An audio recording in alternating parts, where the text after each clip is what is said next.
એટલે આજથી માંડીને 8 જૂન સુધી ગુજરાતના જુદા જુદા વિસ્તારોની અંદર વરસાદ પડી શકે છે।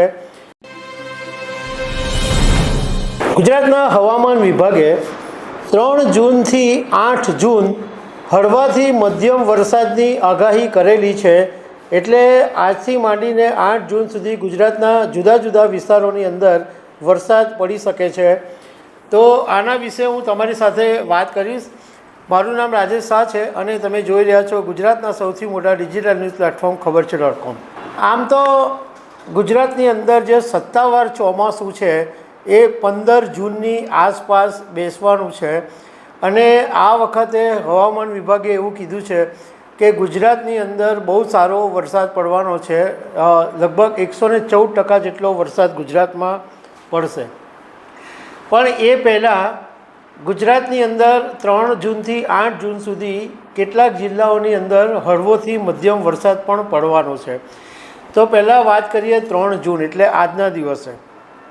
આજે બનાસકાંઠા, પાટણ, મહેસાણા, અરવલ્લી, સાબરકાંઠા, ગાંધીનગર, અમદાવાદ, આણંદ, ખેડા, પંચમહાલ, દાહોદ, મહીસાગર, વડોદરા, છોટાઉદેપુર, નર્મદા, ભરૂચ, સુરત, તાપી, નવસારી, ડાંગ, વલસાડ, દમણ, દાદરાનગર હવેલી અને સૌરાષ્ટ્રમાં સુરેન્દ્રનગર, બોટાદ, અમરેલી, ભાવનગર અને ગીર સોમનાથ અને દીવ આટલા વિસ્તારોની અંદર આજે વરસાદ પડવાની સંભાવના છે। 4 જૂનની વાત કરીએ તો વડોદરા, છોટાઉદેપુર, નર્મદા, ભરૂચ, સુરત, તાપી, નવસારી, ડાંગ, વલસાડ, દમણ, દાદરાનગર હવેલી, ઉત્તર ગુજરાતમાં બનાસકાંઠા, પાટણ, મહેસાણા, સાબરકાંઠા, ગાંધીનગર, મહીસાગર, સૌરાષ્ટ્રમાં સુરેન્દ્રનગર, બોટાદ, અમરેલી, ભાવનગર, ગીર સોમનાથ અને દીવ। 5મી તારીખે ઉત્તર ગુજરાતમાં બનાસકાંઠા, પાટણ, મહેસાણા, અરવલ્લી, સાબરકાંઠા, ગાંધીનગર, અમદાવાદ, મધ્ય ગુજરાતમાં આણંદ, ખેડા, પંચમહાલ, દાહોદ, મહીસાગર, વડોદરા, છોટાઉદેપુર અને દક્ષિણ ગુજરાતમાં નર્મદા, ભરૂચ, સુરત, તાપી, નવસારી, ડાંગ, વલસાડ, દમણ અને દાદરાનગર હવેલી અને સૌરાષ્ટ્રમાં સુરેન્દ્રનગર, બોટાદ, અમરેલી, ભાવનગર, ગીર સોમનાથ અને દીવ।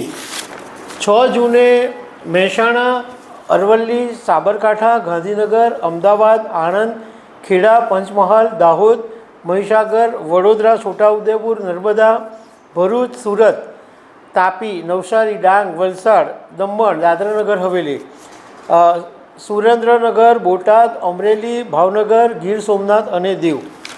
7 જૂને અરવલ્લી, આણંદ, ખેડા, પંચમહાલ, દાહોદ, મહીસાગર, વડોદરા, છોટાઉદેપુર, નર્મદા, ભરૂચ, સુરત, તાપી, નવસારી, ડાંગ, વલસાડ, દમણ, દાદરાનગર હવેલી અને સૌરાષ્ટ્રમાં અમરેલી અને ભાવનગર। 8 જૂને અરવલ્લી, આણંદ, ખેડા, પંચમહાલ, દાહોદ, મહીસાગર, વડોદરા, છોટાઉદેપુર, નર્મદા, ભરૂચ, સુરત, તાપી, નવસારી, ડાંગ, વલસાડ, દમણ, દાદરાનગર હવેલી અને ગીર સોમનાથ, ભાવનગર અને દીવ। 8 તારીખે આટલા જિલ્લામાં વરસાદ પડશે। અત્યારે આમ તો ગુજરાતની અંદર વહેલો વરસાદ આવવાની શક્યતા હતી, પરંતુ વરસાદ છે એ અટકી ગયો છે। એટલે ગુજરાતમાં 15 તારીખની આસપાસ આવવાની સંભાવના છે। સત્તાવાર ચોમાસાની વાત કરું છું, પરંતુ આ હળવો અને ગાજવીજ સાથે જે વરસાદ છે એ 8 તારીખ સુધી પડવાનો છે। તો દર્શક મિત્રો, આવી અનેક વાતો સાથે અમે તમને મળતા રહીશું। Thank you very much.